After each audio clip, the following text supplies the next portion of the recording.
বদরুদ্দিন আজমল সাহাব এত খারাপ ভাবে কিভাবে হাইরা গেল, এটা লয়ে কিন্তু অনেক মানুষের জল্পনা কল্পনা। অনেক মানুষই, বদরুদ্দিন নিজেও ভাবছে না যে এত খারাপ ভাবে উনি হাইরা যাবে এই ধুবড়ী লোকসভা সমষ্টি থেকে। 10 লাখ ব্যবধানের মধ্যে রকিবুল হুসেনে পাস করছে, জয় হয়েছে 10 লাখ। যেই 10 লাখে সারা ভারতবর্ষের মধ্যে একটা ইতিহাস করে দিছে। বদরুদ্দিন আজমল সাহাব ধুবড়ী সমষ্টি থেকে 3বার সাংসদ হয়েছে, হওয়ার পরে এখন 4বারের মাথার মধ্যে এত খারাপ ভাবে হাইরা যাওয়ার কারণ কি? বদরুদ্দিন আজমল সাহাব 10 লাখ ভোটের ব্যবধানের মধ্যে হাইরা গেছে। তাহলে এই যে হাইরা যাওয়ার মূল কারণটা কি?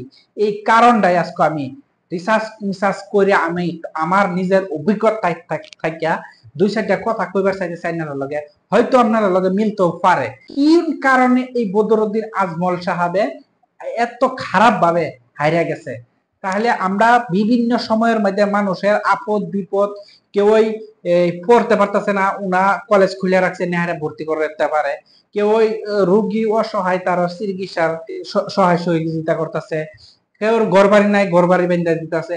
এরকম একটা মানবতার যে ফ্রিওয়ালা কোন যা, উনাকে এইটা বলাও মানে কোয়া ঠিক হইব, কারণ উনি একজন মানবতার ফেরিওয়ালা। এই মানুষটা 3বারের সাংসদ হইয়া 15 বছর রাজত্ব ওই সমষ্টির মাঝে রাজত্ব করিয়া এখন এই থাকিয়া পাবলিকে এত সুন্দরভাবে এত খারাপ ভাবে মৌলানা বদরুদ্দিন আজমল সাহাবকে কিভাবে বিদায় দিল? কারণটা কি? কোনো কারণ আছে? কারণ ছাড়া তো হয়তো একটা সাংসদ এত বছর কাম করার পরে এইভাবে বিদায় দেওয়াটা তো ঠিক না। তাহলে চলুন এই ভিডিওটা আজকে মূল বিষয়টা কই। মানুষ একটা ক্ষমতা থাকতে তার কিন্তু শক্তি, এনার্জি সব সময় বাইরেই থাকে। এটা কিন্তু মৌলানা বদরুদ্দিন আজমল সাহাবের ক্ষেত্র না, প্রতিটা রাজনীতি দলের নেতার শরীরের মধ্যে একটা এনার্জি জোশ কিন্তু অন্যরকম থাকে। কেউ কন্ট্রোল করে রাখে, আবার কেউ কন্ট্রোল করে রাখতে পারে না।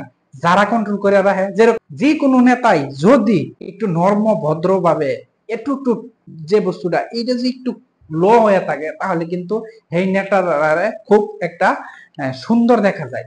তাহলে আমরা বদরুদ্দিন আজমল সাহাবকে আজকে কিছু বছর ধরে, এটা কিন্তু আমার ব্যক্তিগত কথা না, আমি প্রায় কম 100 থেকে 150 নিউজ দেখিয়া এই ভিডিওটা বানাইতেছি। তাহলে অবশ্যই আপনার লগে হয়তো মত বিনিময়টা মিলতেও পারে, কারণ এইগুলা কথা কিন্তু আমার ব্যক্তিগত বানানি কথা না, বা আমার নিজের অন্তর থেকে কথা না। যেগুলা বস্তু আমি দেখছি, এইগুলা বস্তু আপনাদেরকে একটু উঠায় ধরবার চেষ্টা করতেছি। হয়তো বিভিন্ন দলের মধ্যে একটু ভুল ত্রুটি হইতেই পারে, মধ্যে কিন্তু একটু বেশি দেখতে পাচ্ছি, যেই কারণে আজকে আসামের মধ্যে লোকসভার নির্বাচনের মধ্যে একটা শূন্য হয়ে গেছে। তাহলে এই শূন্য হওয়ার মেইন কারণটা হচ্ছে, দেখুন বদরুদ্দিন আজমল সাহাব একজন ধার্মিক দিকে দেখি, তাহলে খুব একজন মানে একজন ধার্মিক ব্যক্তি বললে আমরা ভাবি। তাহলে একজন ধার্মিক ব্যক্তি হইয়া যেরকম আমরা রাজুয়া সবার মধ্যে অনেক মাইক সাইক লয়ে যখন মানুষে প্রশ্ন করে, তখন কিন্তু আক্রমণ করা আমরা দেখতে পাইছি। এরকম একটা কারণ আছে। 2 নম্বর কারণ হচ্ছে, যেরকম মানুষ ধুবড়ী সমষ্টির মধ্যে যতগুলা কাম গরিব গাছুরির কাম করুন লাগছে, ততটুকু কাম কিন্তু বদরুদ্দিন আজমল সাহেব করছে না। এটা কিন্তু আমার মুখের কথা না, ধুবড়ীবাসীর মুখের কথা। আপনারা গিয়া ধুবড়ীবাসীর মাঝে লাগে জিগায় দেখুন, বা আপনারা নিউজ গুলা দেখুন। কিন্তু কিছু কিছু মানুষে কইতেছে যে কাম করুন লাগে, ধুবড়ী সমষ্টি কাম করে গা হুজাই, এরকম মন্তব্য আছে।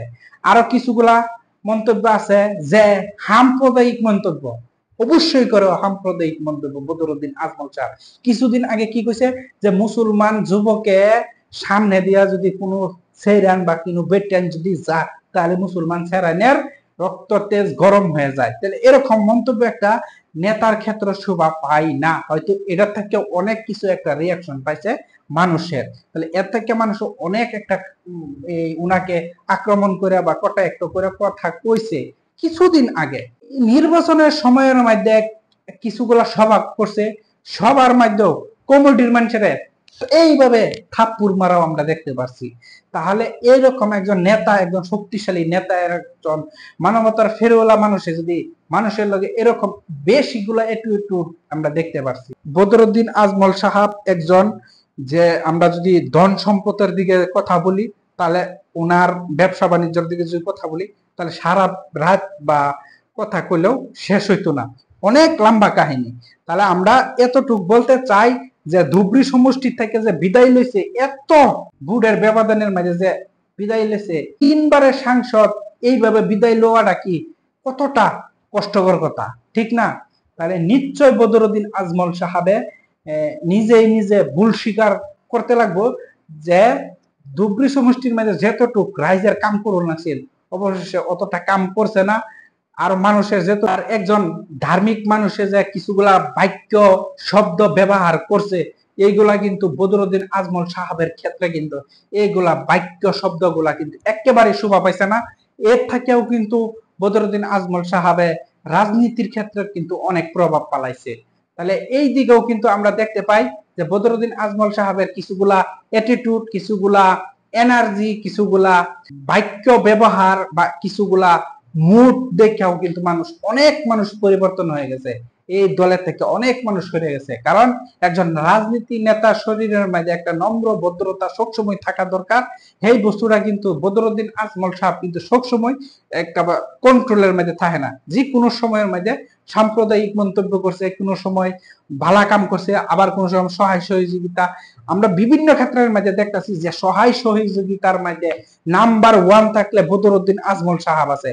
যেইগুলা বস্তু ভালা, এইগুলা বস্তু আমরা সবসময় ভালা করি, কারণ যেগুলা কিছুগুলা বস্তু আমরা খারাপ দিকেও দেখছি, যেগুলা ব্যবহার, যেগুলা অ্যাটিটিউড, যেগুলা মানে কি যে কোনো পরিস্থিতির মধ্যে যখন আমরা রাইজ করে বা সেই বস্তুটা যখন একটা মত বিনিময় হয়, এর থেকে কিন্তু আমরা কিছুগুলা বস্তু বুঝতে পারি। একজন নেতাই একটা রাইজারে বা একটা পরিবারে বা একটা সমষ্টির মানুষকে কিভাবে সান্ত্বনা দিতে হয়, একটা নেতার মাথার মধ্যে এরকম একটা থাকা দরকার, যাতে সেকেন্ডের মুহূর্তের মধ্যে তারা সান্ত্বনা দিতে পারে।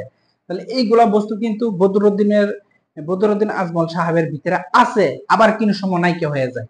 কারণ এই বস্তুটা থেকে কিন্তু কিছুগুলা রিয়াকশন রাইজারে, আর এইগুলা রিয়াকশন কিন্তু রাইজে বুঝতে পারছে। আর কিছুগুলা কমেন্ট, যেগুলা মন্তব্য, এইগুলাও কিন্তু অনেক মানুষের পছন্দ হইছে না। যেহেতু মুসলিম মানুষ লইয়াও, নিজের ধর্মের মানুষকে লইয়াও কটাক্ষ করে কথা কইছে, তাহলে এইগুলা মানুষ অনেক যুবক যুবতীরা আছে হয়তো অপছন্দ করছে। বদরুদ্দিন আজমল সাহাব যে একেবারে যে মানুষ বলবো যে এতটা খারাপ, কিন্তু খারাপ না। কিছুগুলা ক্ষেত্রের মধ্যে কন্ট্রোল থাকতে পারে না, যেই কন্ট্রোল না থাকার কারণে কিন্তু রাজনৈতিক ক্ষেত্রের মধ্যে কিন্তু অনেক প্রভাব পড়ছে। যেই বস্তুটা আমরা এই ধুবড়ী সমষ্টি, যেই প্রভাবটা ধুবড়ী লোকসভা সমষ্টি থেকে এইভাবে যে 10,000 ভোটের পরাজয় হইব, নিশ্চয়ই ভাবছেন যে ধুবড়ী সমষ্টি থেকে বদরুদ্দিন আজমল সাহেব যে কোনো প্রকারে হোক জয়ী হইব, কিন্তু অবশেষে দেখতে পারলাম যে ধুবড়ী সমষ্টি থেকে একটা বিগ জিরো লইয়া ফিরতে হয়েছে। বিষয়টা এই যে এরকমই, মানুষের সবসময় কিন্তু মানুষ একরকম থাকে না, কিন্তু এইভাবে মানুষের উপরে আক্রমণ করা, সাম্প্রদায়িক মন্তব্য দেওয়া, একজন নেতার ক্ষেত্রে এরকম বিষয়গুলোর উপরে সবসময় রিয়াকশন দেওয়া, মানে সুন্দর মত বিনিময় করিয়া মানুষকে বোঝানোর চেষ্টা করা, একটা নেতার ক্ষেত্রে সবসময় মানে সেকেন্ডে সেকেন্ডে মাথার মধ্যে এরকম থাকা উচিত। বদরুদ্দিন আজমল সাহাব ধুবড়ী লোকসভা সমষ্টি রাইজের হয়তো এরকম একটা প্রভাব পড়ছে, যেই প্রভাবটা হয়তো মানুষের পছন্দ হয়েছে না। ধুবড়ী লোকসভা সমষ্টির যতগুলা কাম কাজ করছে হয়তো রাইজ অসন্তুষ্ট হয়েছে বা সন্তুষ্ট করতে পারছে না, এই কারণে হয়তো ধুবড়ী লোকসভা সমষ্টির রাইজে হয়তো এই কারণে বিদায় দিছে। তাহলে কারণ, বিভিন্ন কারণ, তাহলে ভিডিওর মধ্যে উল্লেখ করবার গেলে অনেক কিছু। তাহলে আজকে এতটুকুই, সবাই ভালো থাকবেন, সুস্থ থাকবেন।